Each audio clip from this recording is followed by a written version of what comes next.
You are mute, Nicolo. Good morning, everyone. Welcome to this webinar on antitrust enforcement in e-commerce. I'm Nicolo Zingales. I'm a professor of informational regulation at FGV Direito Rio. And it's a pleasure to introduce this webinar, which is a joint partnership organized by research group on e-commerce that I coordinate, and the research group on Brazil-China, which my colleague, Professor Evandro Carvalho, coordinates. So today we have two excellent speakers with us, and I have the pleasure to introduce first our Brazilian representative, Professor Paula Farani. Paula Farani de Azevedo Silveira is a commissioner at Brazil's Administrative Council for Economic Defense, CADE. And before taking office, she worked in private practice as a competition and trade law expert at two of the largest firms in Brazil. From 2007 to 2008, she worked as coordinator of the former Secretariat of Economic Law on cartel and unilateral conduct investigations, and as the Mercosur negotiator for competition, services, and intellectual property issues. She is currently a professor of law and economics at the Brazilian Institute for Public Law. She holds a master in international economic law from the Georgetown University Law Center, where she was a IEL fellow, and a law degree from the University Center of Brasilia. I should also preface our conversation with a disclaimer. All statements expressed by Fundação Getúlio Vargas employees and guests in our online events and broadcasts exclusively represent their opinions and are not necessarily FGV's institutional position. We also reiterate that everyone present here agreed to participate in the events of their own free will, and they consented to be recorded in this broadcast, which will be posted later on FGV's official channels. I will now pass the floor to my colleague, Professor Evandro Carvalho, to welcome you and introduce also our first speaker. Good morning and good evening, everyone. First of all, I would like to thank Professor Nicolo Zingales for agreeing to do this event in partnership with the Brazil-China Research Group of the FGV Law School in Rio de Janeiro. I'd like to thank our special guest, Mrs. Paula Farani da Silveira, Commissioner of the Administrative Council for Economic Defense, that will give us a Brazilian view of this webinar's main topic. And I'm pleased to introduce Professor Chen Litong, senior partner of the Chinese law firm Dentons, one of the biggest law firms in China.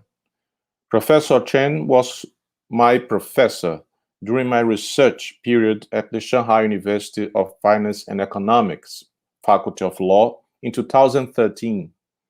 He taught a course dedicated to Chinese competition law, and I had the chance to learn Chinese law through his teachings. And I'd like to just make a short introduction. Of course, I don't know if I was a good student, Professor Chen, and you have the chance to correct me when you have the time to deliver your speech. Just to introduce some information to our audience, the anti-monopoly law of the People's Republic of China, China's first antitrust law, was passed by the Standing Committee of the National People's Congress and took effect on 1st August 2008. This law comprehensively codified the rules and doctrines committed to the prohibiting monopolistic conduct in the following broad headings: anti-competitive agreements between undertakings, abuse of dominant position, and mergers that may have an adverse effect on competition. Before March 2018, the Anti-Monopoly Committee and the Anti-Monopoly Enforcement Agency, two interagency regulatory agencies arising from the National Development and Reform Commission, the State Administration for Industry and Commerce, and the Ministry of Commerce, were responsible for developing antitrust legislation, writing guidelines, and enforcing the antitrust law. In 2018, China took a significant step towards concentrating all antitrust regulations and enforcement in one agency. China's National People's Congress passed legislation to consolidate all antitrust responsibilities and functions into the State Administration for Market Regulation, officially established on 21 March 2018. As a result, the State Administration for Market Regulation, at the present stage, takes over all powers, functions, and responsibilities regarding antitrust regulation and enforcement from the previous three ministries. In recent years, by continuous market-oriented economic reform and opening up, many e-commerce companies like Alibaba, Tencent, ByteDance, and so on have emerged and expanded with over 37 trillion RMB, Chinese currencies, market value.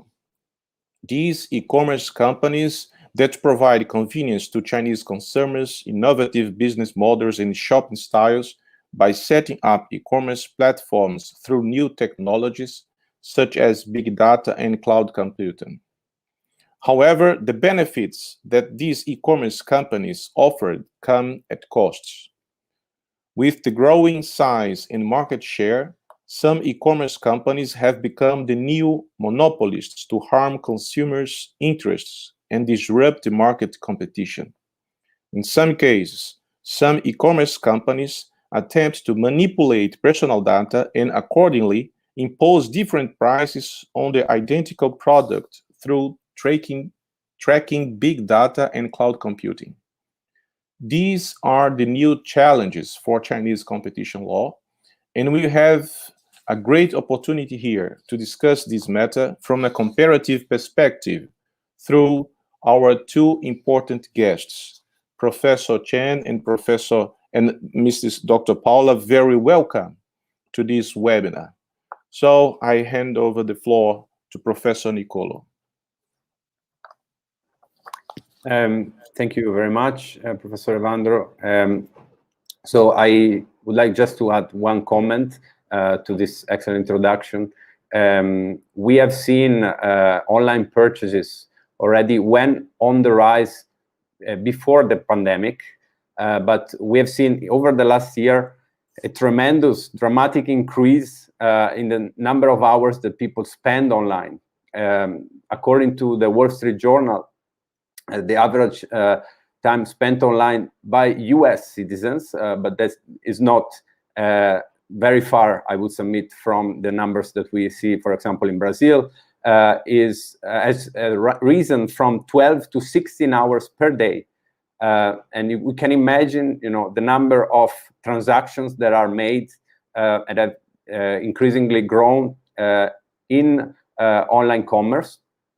And we have seen digital platforms rising as bottlenecks of this commerce.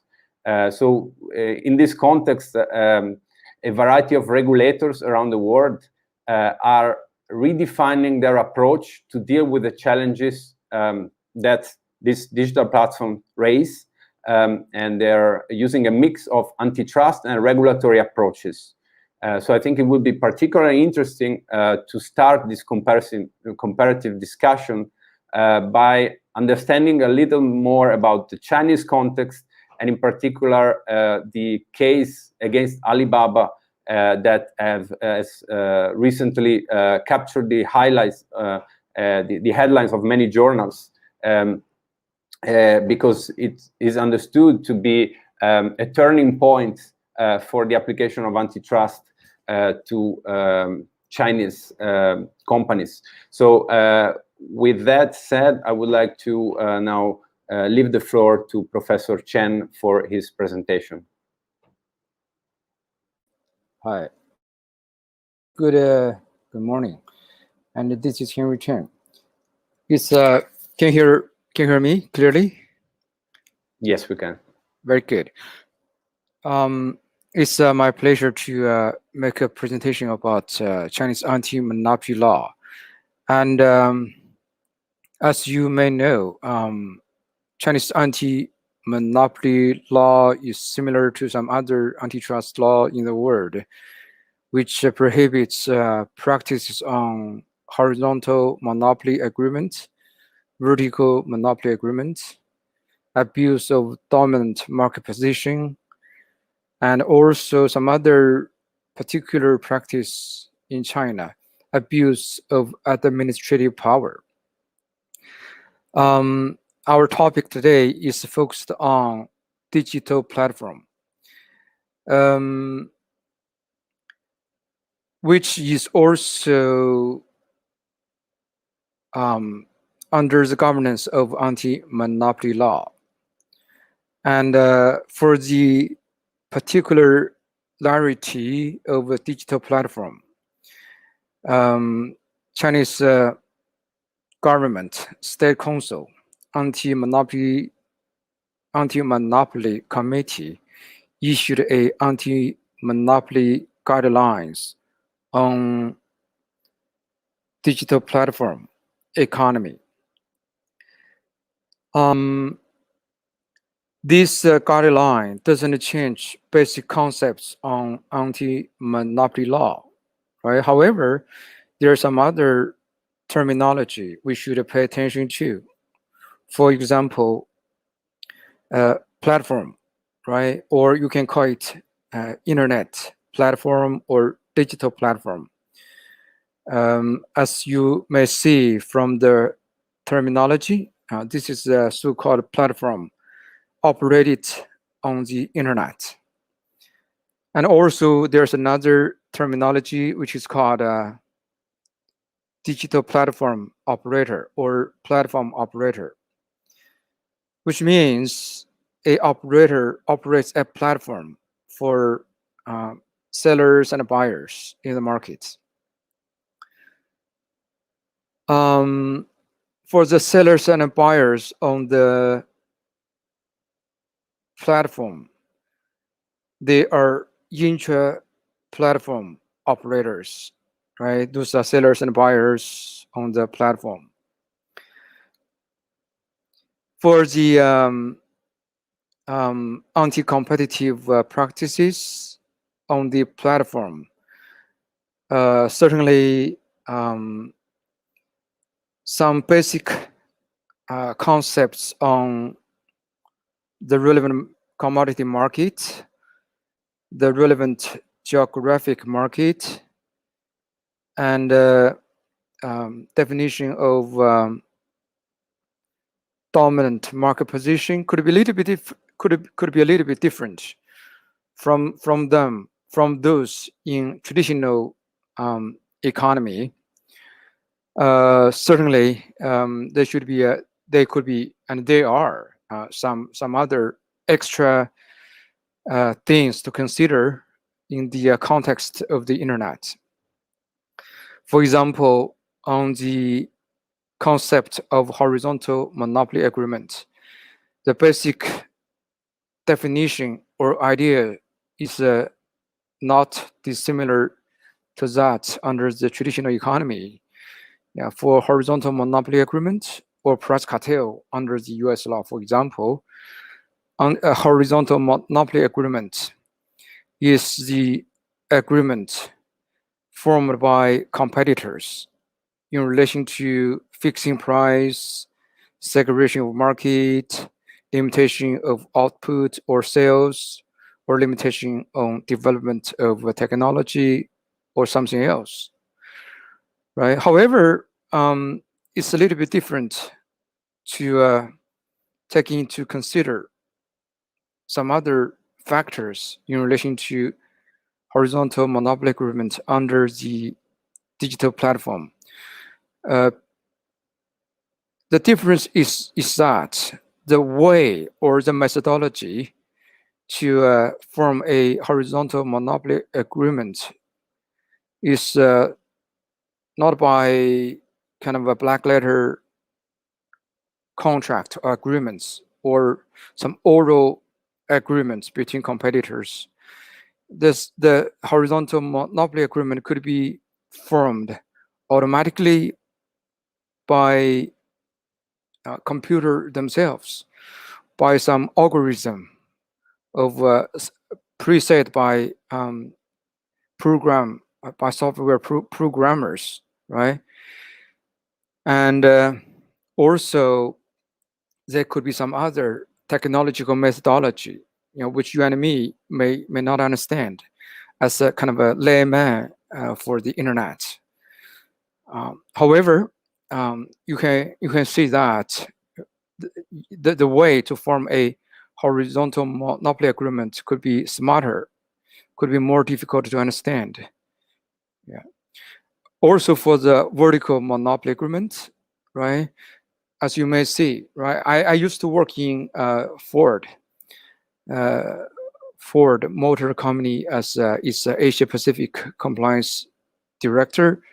In our automotive industry, kind of a vertical monopoly agreement is kind of a thing of, it's kind of a common phenomenon, right? For example, OEM, like a car seller, wholesaler, or producer, car producers could prohibit some 4S shops from selling the cars produced by car manufacturers below certain price. So that's called a resale price maintenance, right? As you may see. Again, resale price maintenance could be maintained in a smart way, in a more internet way, right? Although for the resale price maintenance could be said is even without any obvious evidence left for government authority to collect, right? For example, there is a big car brand in China set up a price maintenance without leaving even one piece of paper. The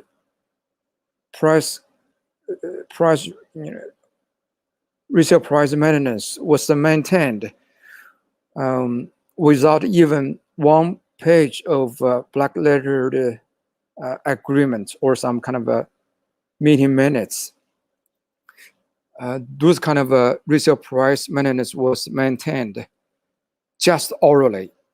However, it didn't prevent our government authority from doing investigation by getting some kind of affidavits from 4S shops. Then the government could issue a penalizing decision on this kind of a big car brand.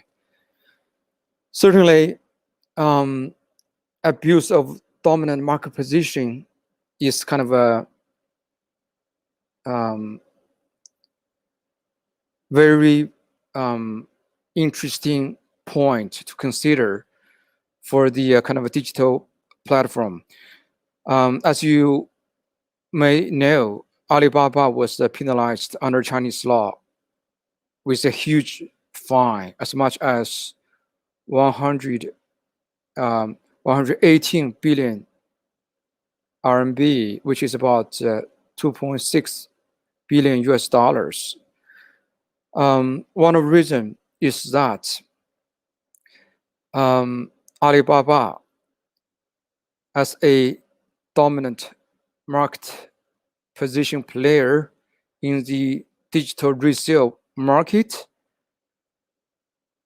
demand a condition for the intra-platform operators, right? Either you can do business in my digital platform, Alibaba or Taobao, right? Or you can only, that's kind of exclusive sale or exclusive service agreement. You can only deal with me or nothing, right? You can only choose me as a kind of a digital platform to operate on, right?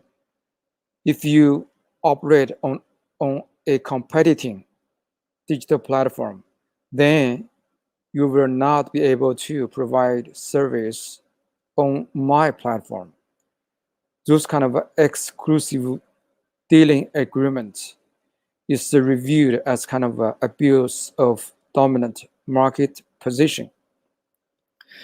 Ironically, I don't think this kind of exclusive sale or exclusive dealing agreement is particular under the digital platform, right? Alibaba or nothing is not a kind of a particular abuse of dominant market position on a digital platform. It happens on traditional business platform. So I don't think that's only abuse of dominant market position practice with digital platform only, right? It happens whenever a business operator has dominant market position on some certain market. Certainly, digital platform could make it easier to form a dominant market position or abusing its dominant market position because of its power on the digital marketing, digital platform, and also a digital platform could be easier to do big data analysis to track whether or not there is kind of a violation of the precondition set by the platform, right? Either Alibaba or nothing. So the digital power or capacity of a digital platform could make it easier for the platform to abuse its power. So how to analyze, how to make a conclusion, how to analyze whether or not a platform has a DMP, dominant market position, there is another issue to deal with in practice.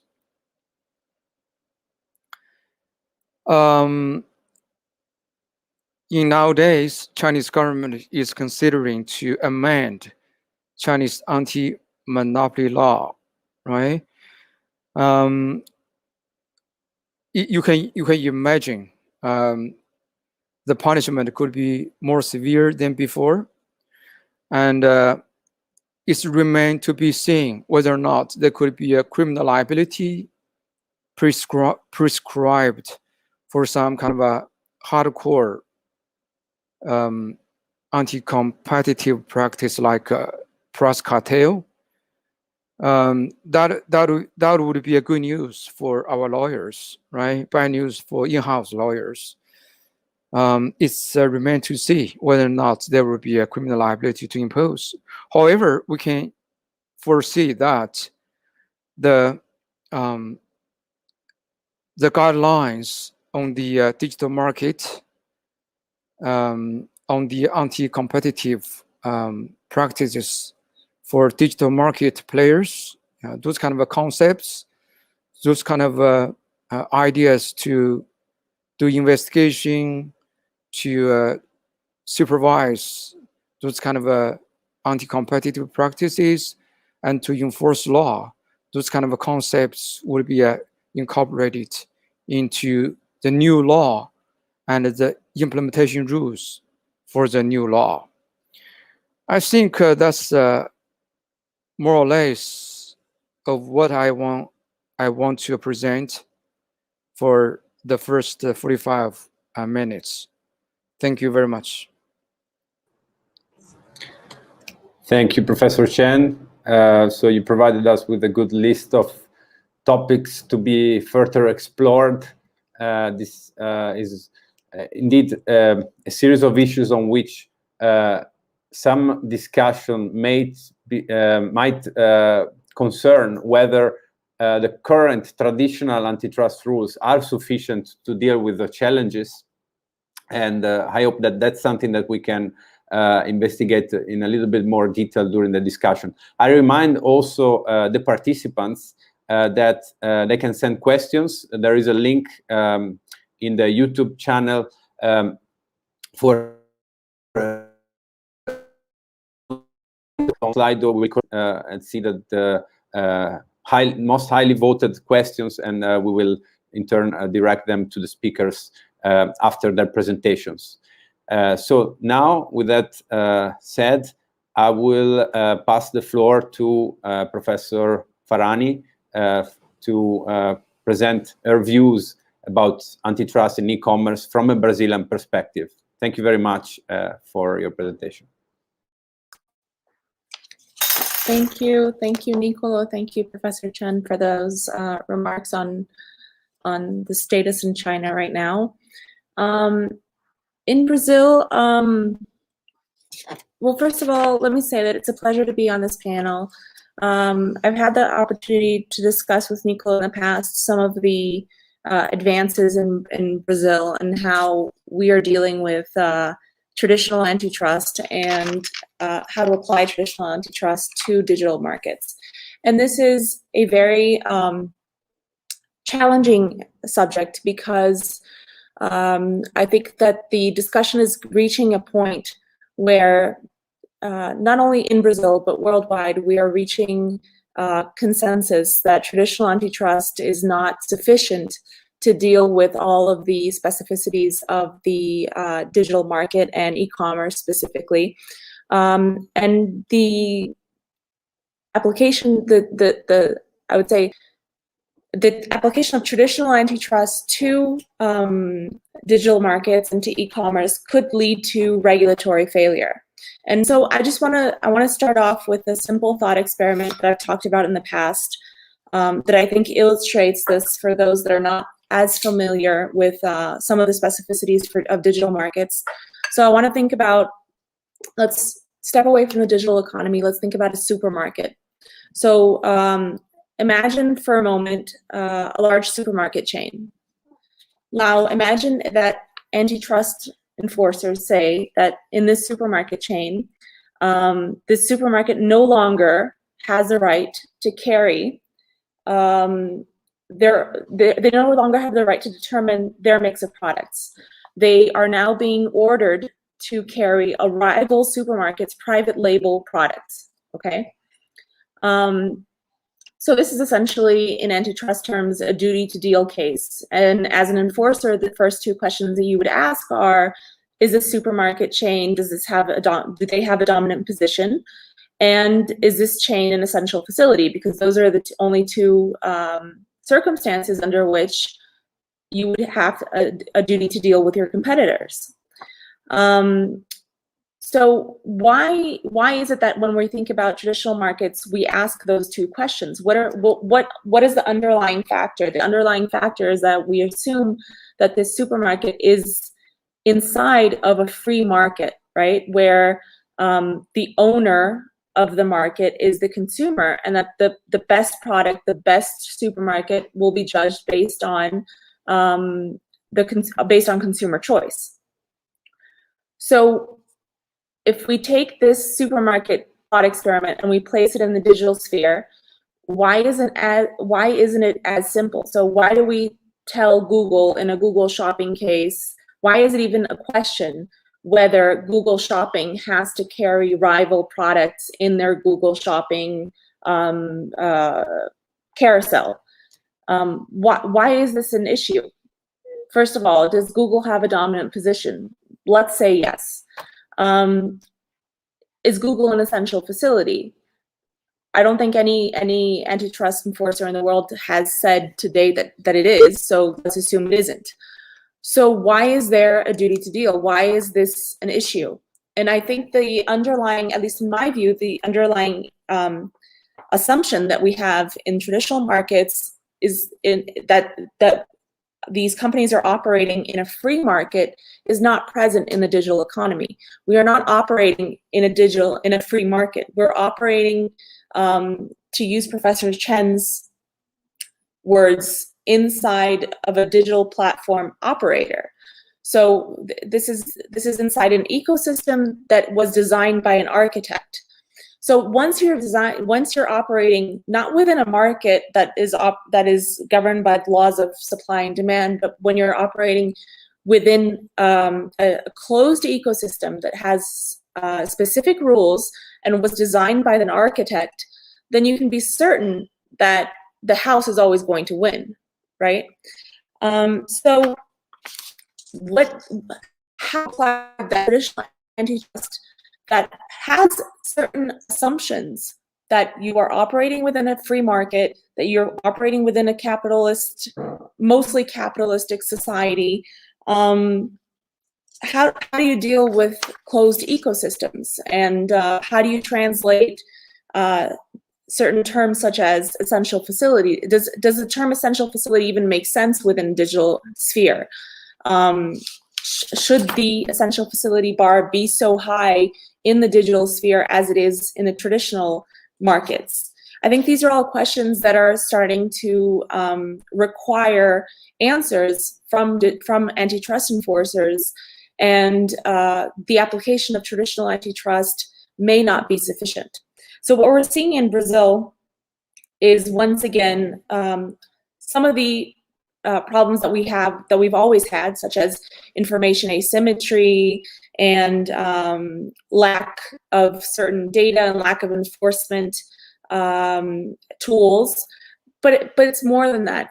For example, in self-preferencing cases, we have a large problem with gathering data. So how does CADE enter the firm? How do we obtain data on self-preferencing without requesting this data from the company themselves if there is no government oversight on digital platforms? So for example, going back to the Google shopping case, in that case, the only source of data on whether or not Google was self-preferencing was Google's own databases. And CADE did not have a search warrant. So the only source of information was CADE requesting data from Google and Google voluntarily submitting this data to CADE. This is not to say that Google did not cooperate. On the contrary, Google fully cooperated with the investigation. But there's a limit to how much information a company will willingly give to an antitrust enforcer when the government has no way to check exactly how, what information is available. So if CADE does not even know what kind of information is being stored by digital platforms, how do we know what to ask for, is one question. Second, how do we know how to analyze this information? We need more IT capacity, more technicians. Also, there is a discussion in Brazil, and I feel that this is reflected in other jurisdictions, about to what extent should an antitrust enforcer be concerned with privacy concerns, with duty to deal, with the rise of platforms, with the rise of ecosystems. If the consumer is not complaining, is consumer welfare really being affected? Is this not an excessive concern, a paternalistic excess being carried out by an overly socialist enforcer? This is the kind of backlash that we sometimes hear when an antitrust enforcer is concerned with, for example, non-efficiency, is not solely concerned with efficiency-based consumer welfare. So if we're speaking about consumer welfare based on quality, based on innovation, based on privacy, based even on some discussions more recently on democracy, is this something that should be within antitrust? This is something that is difficult to even discuss. And the last issue that I wanted to talk on, which I think is extremely timely and of great concern for e-commerce, is data usage. So in the past few months, we've seen a few transactions in Brazil that have gone through the CADE tribunal, dealing with the acquisition of consumer data and retail data.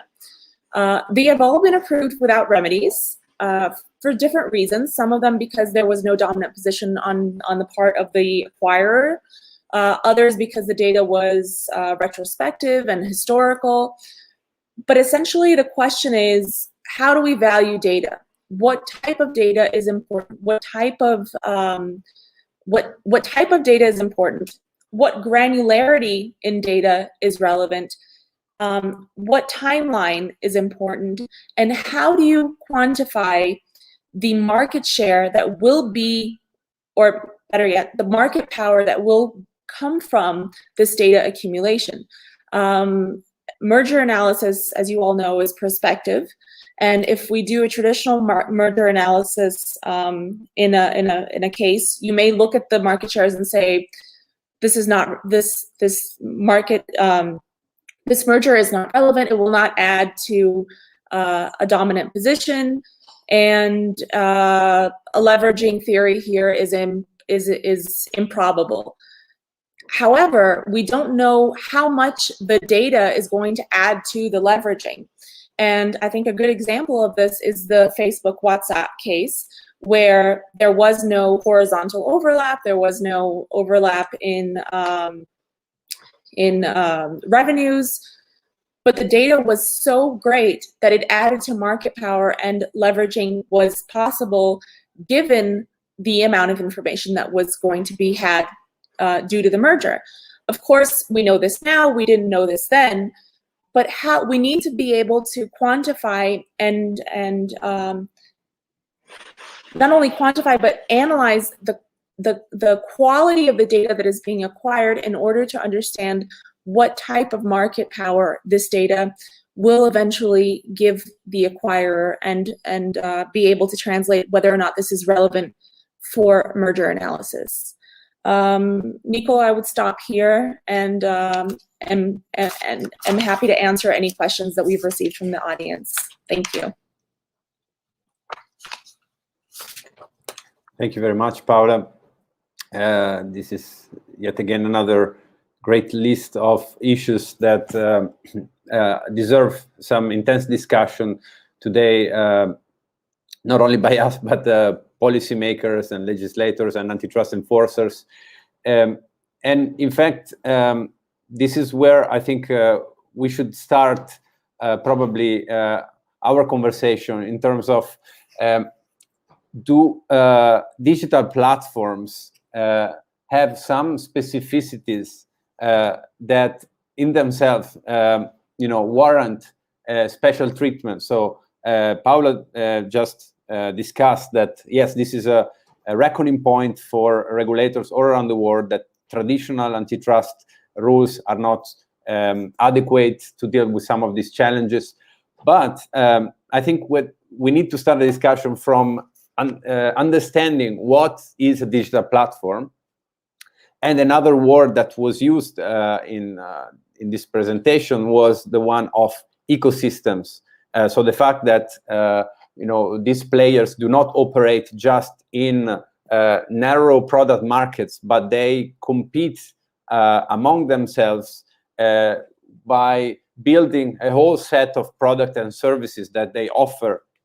And so it makes it a little bit complicated to apply the traditional tools that we have, in particular with regard to market definition, and to understand what are the competitive dynamic in place. So this, I think, would be perhaps the starting point for all these challenges, is do we need to reconceptualize or even get rid of the tool of market definition? How do we deal with the challenges raised by digital platforms in the context of market definition? Would anyone want to comment on that?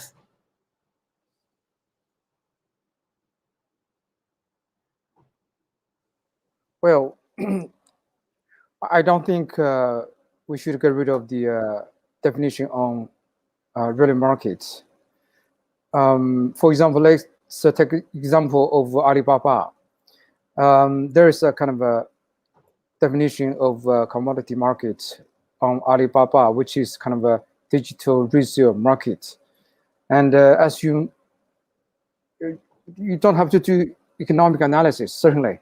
Law enforcement will have to do some economic analysis before reach a conclusion. However, even with a kind of a just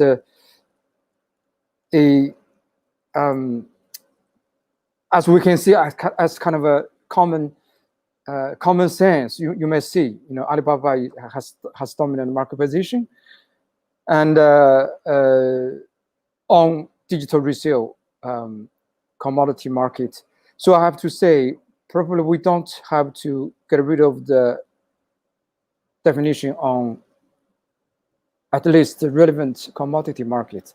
Certainly, it's not easy to determine what is relevant geographic market. It's a little bit difficult. However, yeah, it's not that difficult. Take an example of Alibaba. We Chinese speak Chinese, right? The Alibaba use the Chinese language, and the users are from within China. So law enforcers can easily make a determination on relevant geographic market as well. Certainly, for a market narrower than national geographic market, it's a little bit difficult to make a determination on. However, it's not that difficult as well. There's another case in China that took place in Shanghai. There's kind of a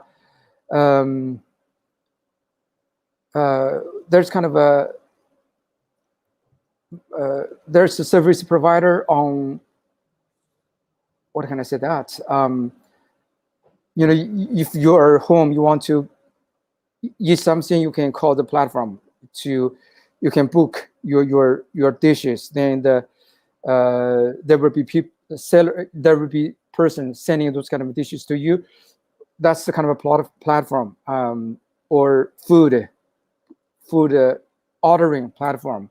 There is kind of a platform serving English-speaking clients primarily. Then this kind of English-speaking serving platform also adopt kind of a exclusive dealing agreements, me or neither.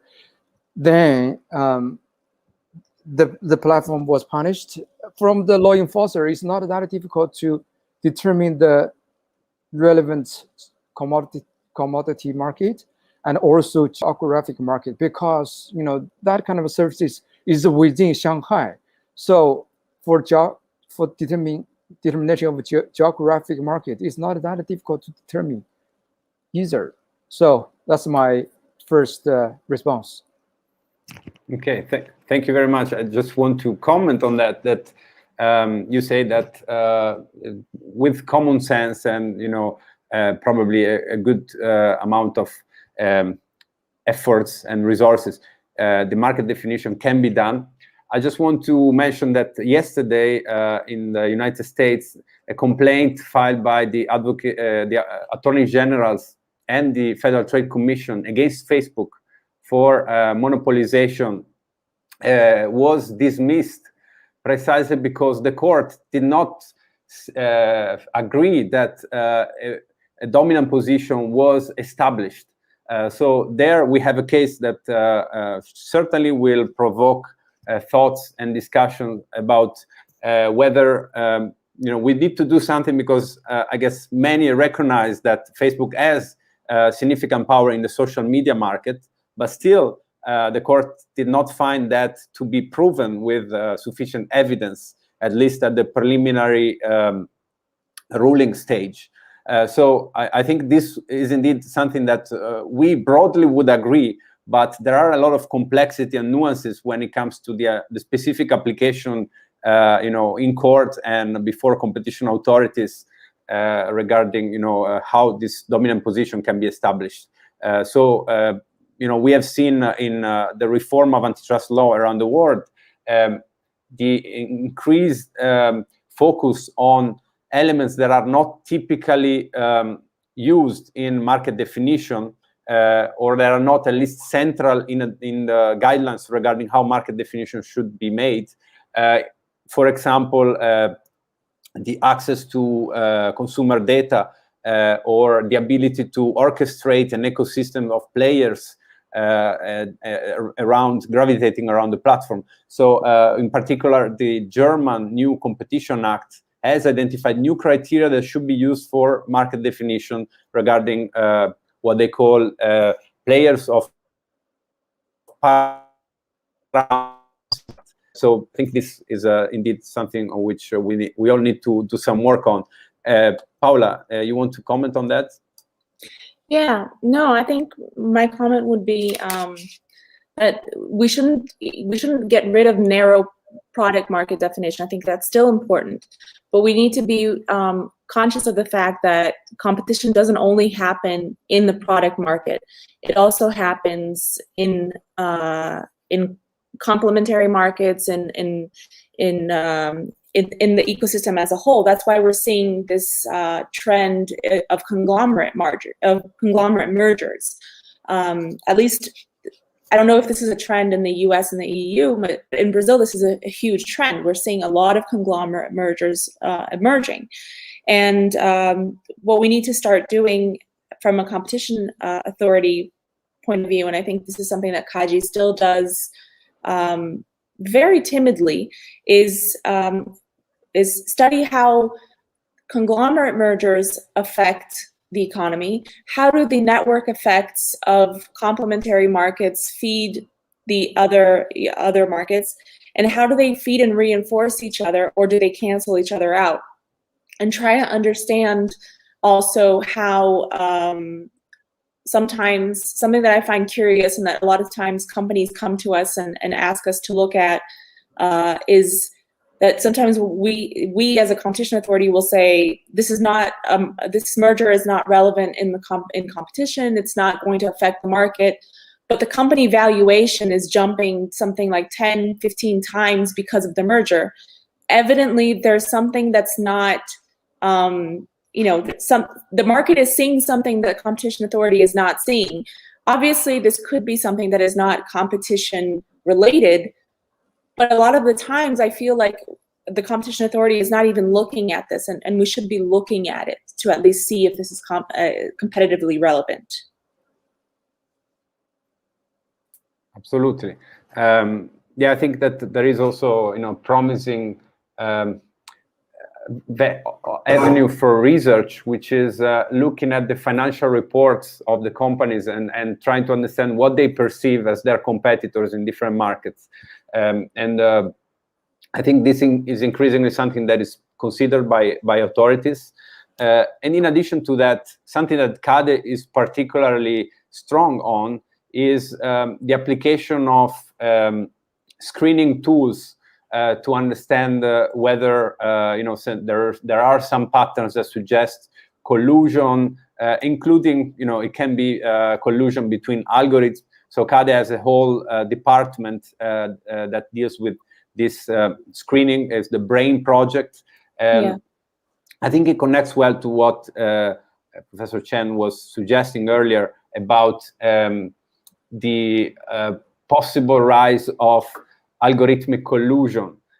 So I wonder if you, Paula, can mention briefly something about whether this focus of CADE on screening markets, the BRAIN project, can be used looking forward to apply to algorithmic pricing and to deal with some of these challenges. And related there, I also want to pose the question to Professor Chen regarding whether in Chinese antitrust law, in order to establish that there is this agreement based on algorithms, there is a requirement of mens rea, or basically a requirement to prove that there was an intent to achieve that anti-competitive outcome, because this indeed is something that can be potentially raised as a complication in the proceeding, because the companies will say, well, this is violating our presumption of innocence.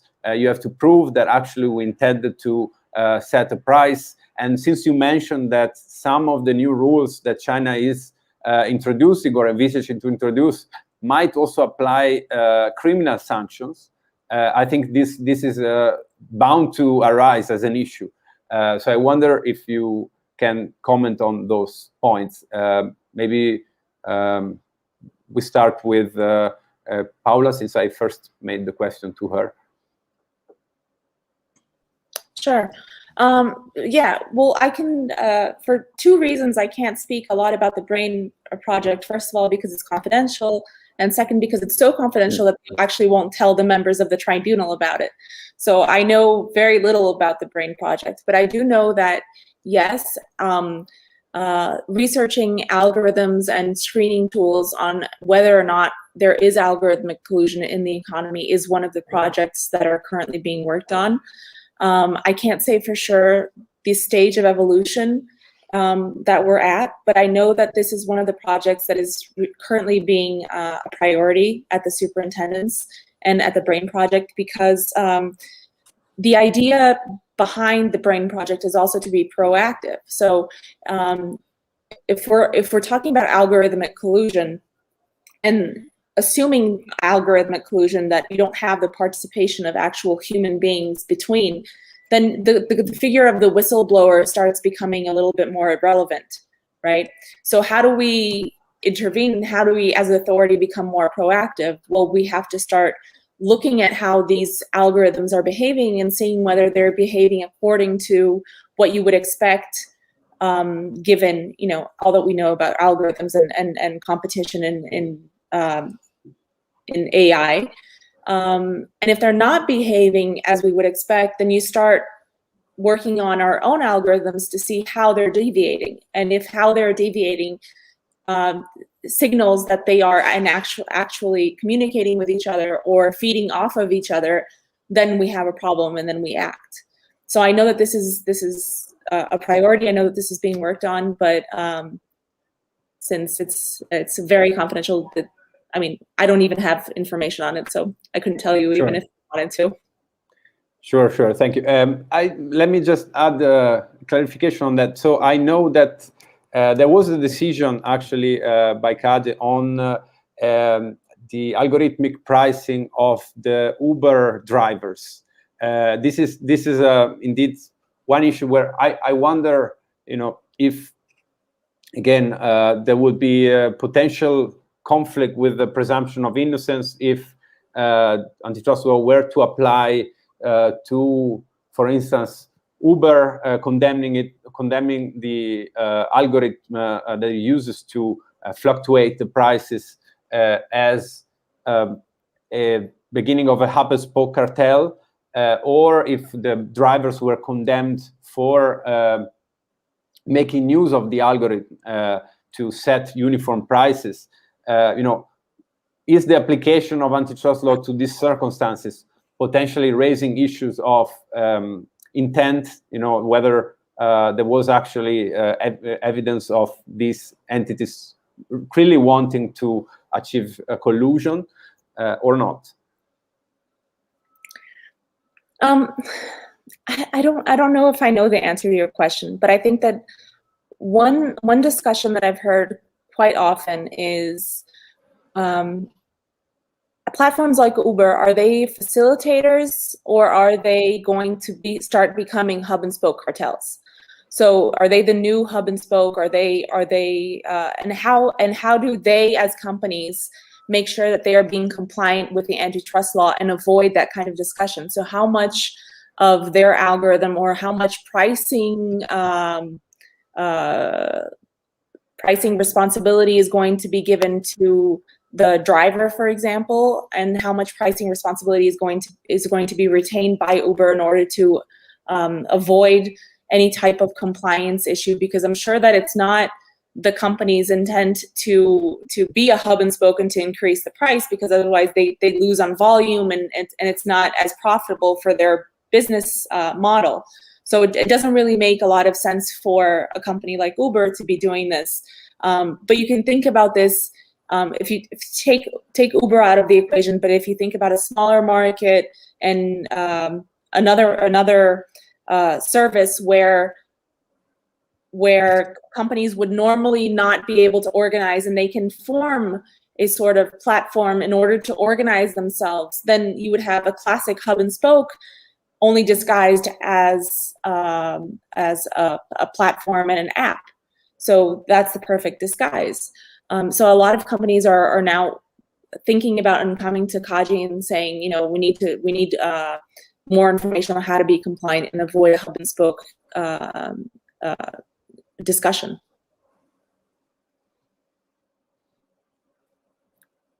I think indeed this is something that comes up also in the context of e-commerce players like Amazon, where they recommend sellers, they give a benchmark of what is the optimal price to be charged for certain kind of items. And certainly, I mean, there we could argue that Amazon is trying to be as efficient as possible and give them information that allow them to behave intelligently on the market. But on the other hand, this could lead to uniformity. So here again, the question comes like, is this really something that aims to be anti-competitive? And again, so these questions, I think it's relevant for all jurisdictions. Professor Chen, do you want to comment on this? Yeah, mens rea is out of the question in determination whether or not there is kind of a price cartel. There's kind of a under the Chinese antitrust or anti-monopoly compliance guidelines, it clearly says that it's difficult to check out if there's any collusion between competitors. It's really difficult because, you know, software programmers can reach a horizontal monopoly agreement just within their kind of a laboratory. So it's difficult to check out the mens rea or their intention. However, there's still a job for law enforcers to do, right? According to the guidelines, if there's any kind of a logical similarity between those kind of digital platform operators or intra-platform digital operators, intra-platform operators, if there's any logical similarity, those kind of indirect evidence could be used to determine there's any kind of a formation of a horizontal monopoly agreement. So mens rea is out of the question. Hope I answered your question. Yeah. Yes, thank you. That's indeed a slightly different approach from other jurisdictions. I think that when we speak about algorithms and you know, how these companies behave on the market on the basis of algorithms, we should recognize that there is, as Paula was mentioning, an informational asymmetry. So on the one hand, data about us is being fed into the algorithms to determine the optimal conduct of these companies on the market. On the other hand, we don't have full access to you know, the transparency and detailed information about how this algorithm operates. And so I wonder if this in itself could be something that might lead to an establishment of an abuse of a dominant position in the two jurisdictions that we are discussing here. So we have seen that, for example, in the Google case, that was Google Shopping, that was not where we didn't find a violation of antitrust here in Brazil, but there was a violation established in the European Union, for example. One of the issues was that consumers were not adequately informed about the self-preferencing, and also that the sellers and basically the publishers that rely on being on the Google result were not given sufficient information about how this ranking operates and how the criteria were changed. So I think this was just one example of something that we are bound to see more and more often. So the issue being that sellers depend on more transparency in order to reach consumers, and consumers also might be misled if they don't have enough information about how the platform operates and it uses its algorithms. So I wonder if in your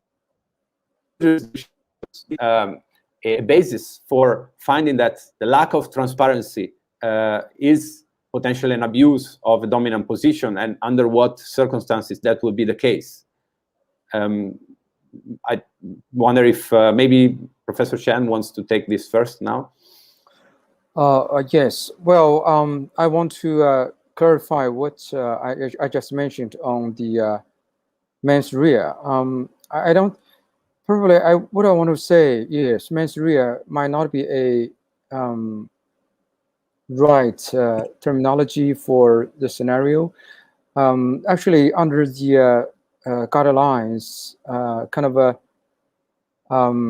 logical similarity on the basis of data and algorithm could be regarded as kind of a formation of a horizontal monopoly agreement or vertical monopoly agreement, right? So from this regard, you can still see that the investigator will have to check whether or not that kind of logical similarity is based on the data or algorithm or some other platform rules, right? So that's what I want to clarify a little bit, right?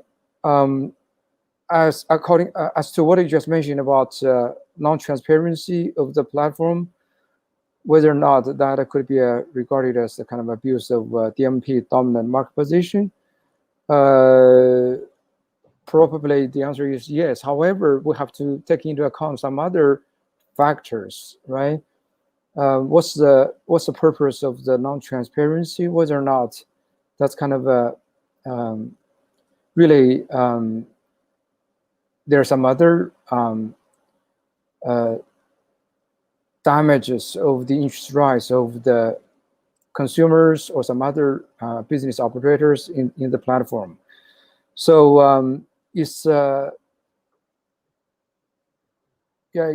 not easy to say. Just a kind of lack of transparency would be regarded as abuse of DMP. Hope I answered your question. Yes, and I wonder if you can maybe specify, tying it to the new guidelines on digital platforms that were issued recently by the Chinese government. Is there, so you were talking about transparency being not sufficient in itself to establish an abuse because it could be justified.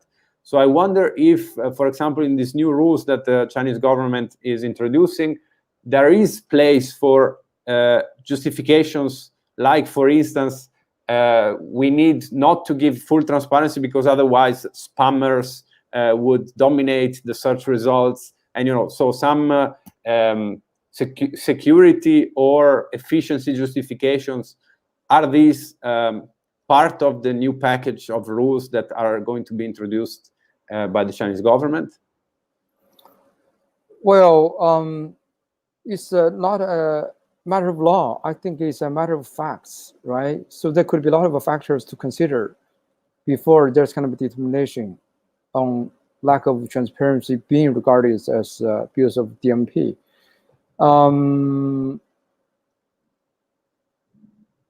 Yeah, as you just mentioned that if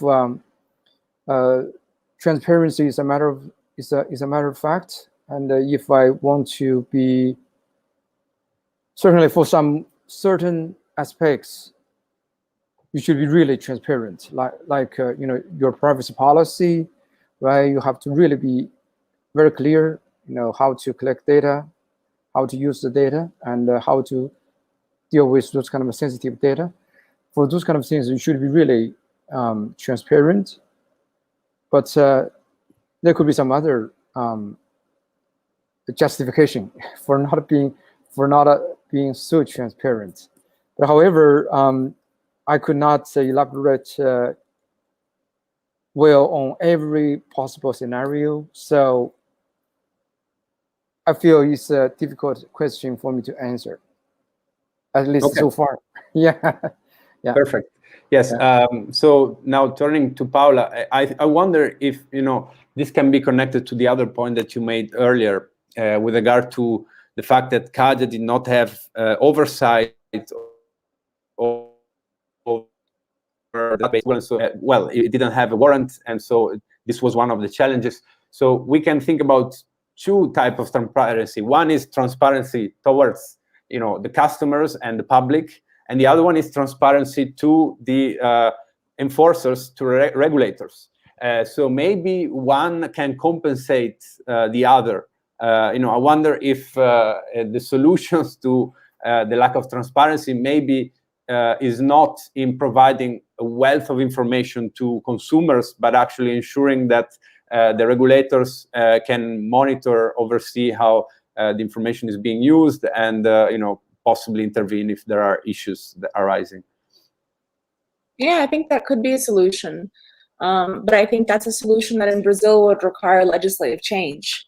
And but I think that is being discussed, not only for antitrust issues, but I think for other issues such as election and all of that discussion with respect to fake news and election manipulation. I think all of that is going to end up influencing exactly how much oversight the government wants to have on digital platforms and social networks. But in the antitrust arena, I think the lack of transparency, it's mostly a consumer issue. If we're talking about the consumer does not know exactly how the price is being formed, the fact that, you know, the consumer doesn't understand that sometimes a platform is a marketplace and the price fluctuates based on who is providing this good or is making the sale at that moment. But if the lack of transparency has exclusionary intent or can be construed as some sort of exploitative abuse, then it is an antitrust issue, and it can be constructed as such. But I think that the lack of transparency, I think it is a question of, I'm thinking about it, I think it is a question of fact, as Professor Chen has said, but it would depend on the set of facts, and it would depend on how this transparency is being used by the platform. If it's simply a question of transparency and the consumer does not know what's going on, I think it would be more of a consumer issue. Right.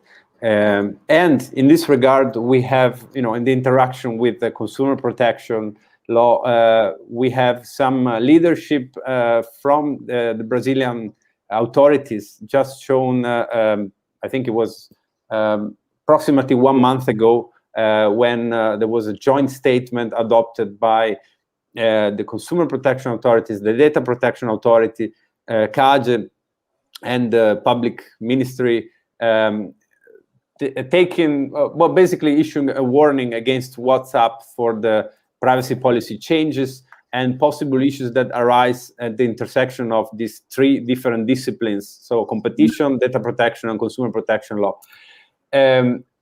on this front, I wonder if we have enough interinstitutional mechanisms already in place, or we need to do reforms. I know that CADE recently signed an agreement of cooperation with the Data Protection Authority.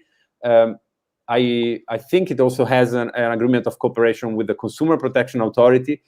But if we look also abroad, there are new levels of cooperation that are being adopted in different regulatory frameworks. So, for example, in the UK, they now established a forum for exchange of information and theories of harm between regulators.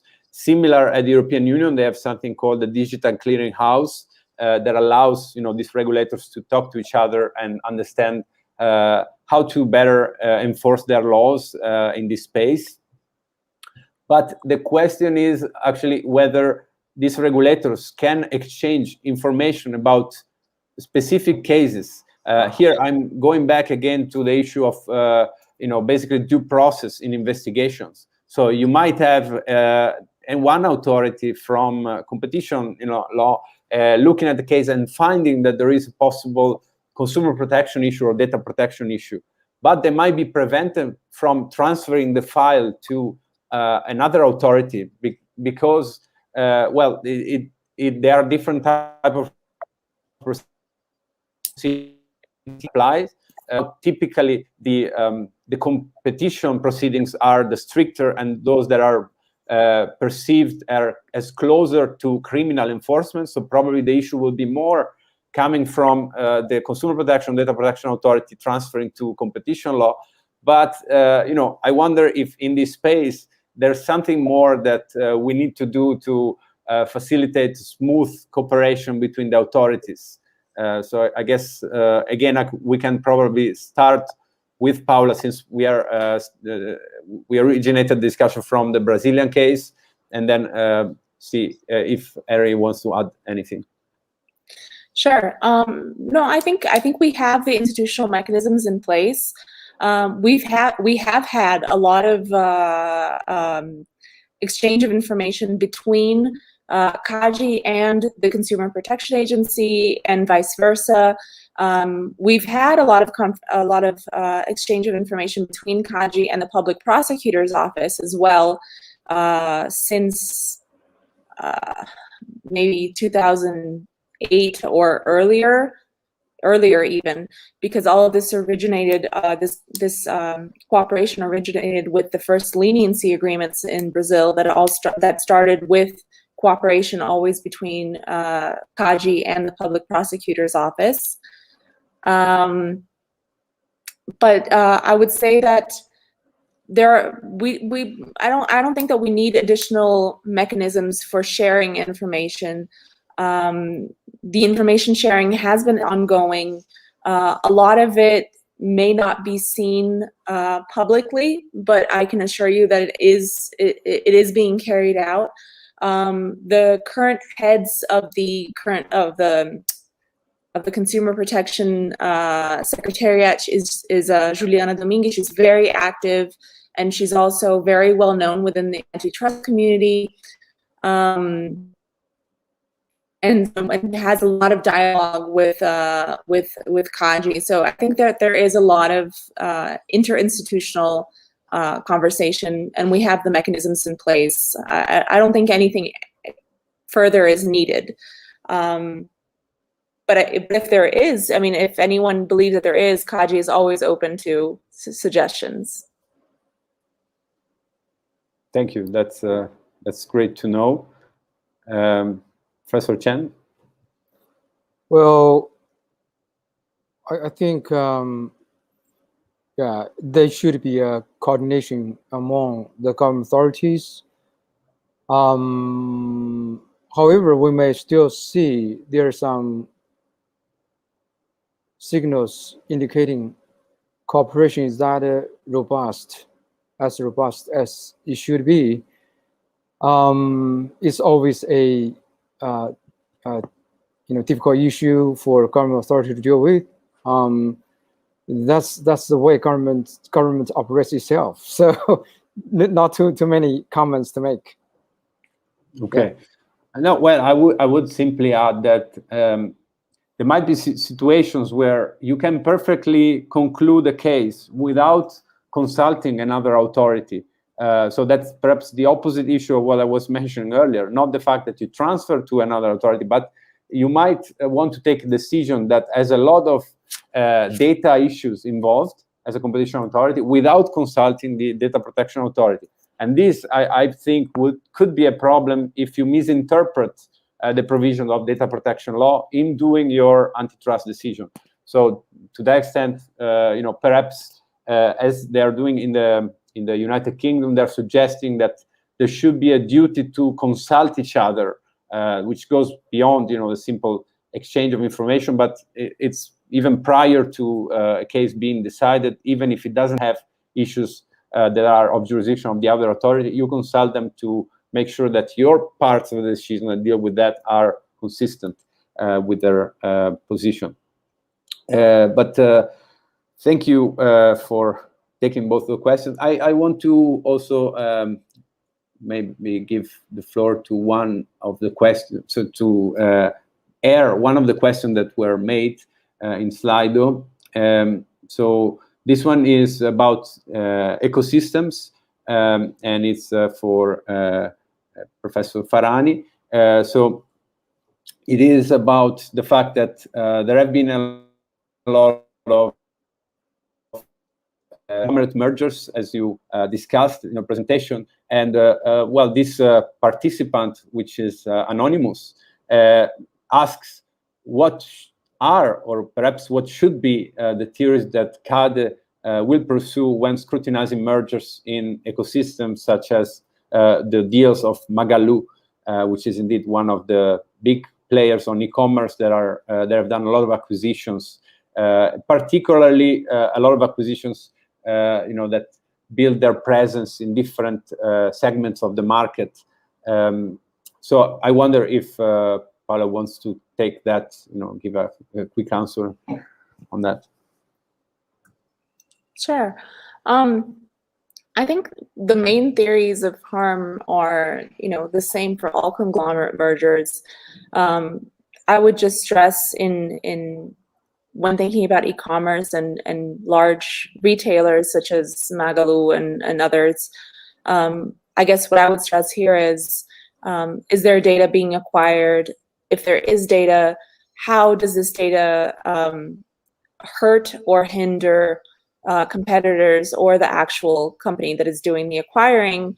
And why is this conglomerate going forward? I mean, why is this conglomerate merger going forward? If it's something, especially in conglomerate mergers, I think it's the antitrust authority needs to try to understand the rationale behind the acquisition. The rationale behind the acquisition can inform why this deal is going forward, what purpose it serves, and whether or not this purpose has some sort of competitive rationale. So, for example, are we talking about something that's going to help the company grow its, its distribution because it's lacking in distribution and last mile, for example? Or is this something that's helping the company keep its dominant position in, I'm trying to think of an example here. Keep its dominant position in one-click payment, or payment processing or something. You have to try to understand the rationale behind the conglomerate merger and what is it reinforcing? What is the purpose that this merger serves? And I think that can be informed through sometimes non-traditional antitrust analysis. So that's going through business documents, looking at how the market is looking at this merger, seeing how the financial market is reacting, seeing how competitors are complaining or not complaining, and really looking at how the market is perceiving this proposed acquisition. I think that's the biggest maybe hurdle in these conglomerate mergers for e-commerce, because sometimes the intent is not as apparent and is not as obvious. Absolutely. I wonder if, since you mentioned the issue of data being particularly important in these acquisitions and in the context of ecosystems, I wonder if we have developed sufficiently basically criteria that help us identify when data gives a competitive advantage, or even whether the current criteria that are used for access to strategic resources are sufficient. We need to modify to an extent basically the elements that are underlying the theories of market power when it comes to the acquisition of data. And we have seen this developing in two different areas or directions. So one is when you have access to consumer data that allows you to give better personalization, train algorithm, etc. But also in the context of marketplaces, we have a lot of acquisition of sellers' data that can be used to predict the new trends and launch their own platform's product, perhaps at a lower price and even self-preferred treatment on the ranking. So in that regard, like when can we identify that particular set of data gives a competitive advantage? Is there some criteria that we can build on? Is this for me, Nico? Perhaps from Harry this time. Well, yes, I think so. Data is very, very important from many perspectives, right? It's important assets.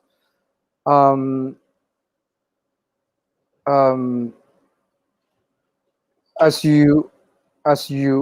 we understand that, for concentration could include a concentration of assets. If there is any, if there's kind of threshold made, then there should be a kind of a filing for the antitrust notification. And well, I think data could be an important factor to consider whether or not there's any concentration. Again, this is kind of a this should be conducted on a case by case scenario, and but in real life, although there's, but I didn't see there is a kind of a particular case concentration via data could trigger antitrust notification. However, I think that that's a kind of important factor to consider. Yeah, and the question is, how, in what way also the authorities need to consider that. I think that from your reference to concentration, you also have in mind this situation where a company acquires another just in order to get the hands on the data sets that they have. And so what ways we can measure the competitive significance of this data? This is a challenge that all the authorities probably have to deal with in the next years to come. So Paula, is this experience of CADE with all this acquisition giving us some path forward in that regard? I think CADE has been cautious in case law and stating exactly and defining exactly what data is relevant, what data is not relevant, what is and what is not competitively significant. There is some case law. There is some case law regarding payment arrangements that states what would be considered competitively sensitive information. But I don't think that there's a set of a list of exactly what data is, for example, what would be an important data set for gathering consumer information, especially because I don't think that this is a not traditional, but widely accepted theory that consumer information is used by platforms and ecosystems to extract and to manipulate consumer behavior. This is definitely something that I personally believe in and have written about in academic papers and in my votes. But I do not believe that this is a widely accepted theory. And so unless this is a widely accepted theory, then I don't think that the data that is used for this will necessarily be considered sensitive by antitrust enforcers. Indeed. So we are still left with a lot of questions. Of course, this conversation was not supposed to give us firm answers on all these questions, but yeah, it is indeed an evolving area. I think that there's another question for Paula, which is specifically on a provision in the Brazilian competition law that is about the clawback mechanism in Article 88.7, and this is how do you see the use of this provision by CADE? I don't know if you want to briefly respond to that. Yeah. Sure. So this provision states that CADE has up to 1 year from the date of the closing of a merger that was not subject to notification to require that the merger be notified. This has been invoked a few times, not very often, and if I'm not mistaken, never in a digital platform case or a digital economy case. And I don't think CADE is above using this if it is faced with a very significant merger that was not notified. In fact, actually, I just remembered. In fact, the superintendents was going to invoke this in the recent Facebook Cielo transaction, if I'm not mistaken, but the companies explained exactly what the transaction was, and CADE decided that it wasn't even a merger that needed to be notified and it wasn't relevant, so this wasn't invoked. But I think that it's an interesting provision, given that our merger notification thresholds do not capture a lot of the relevant platform acquisition. So a lot of the times, the most relevant mergers are not going to have the revenue are not going to meet the revenue thresholds, and are not going to meet the horizontal the concentration threshold. So I think it is an interesting provision to have in our toolkit. Absolutely, and this would open another can of worms, which is killer acquisitions, and whether authorities need to have special powers to deal with those. Unfortunately, we don't have time for that. I would close just by maybe asking you a last comment that regards the difference that we see in the Brazilian and Chinese context as opposed to other markets of e-commerce.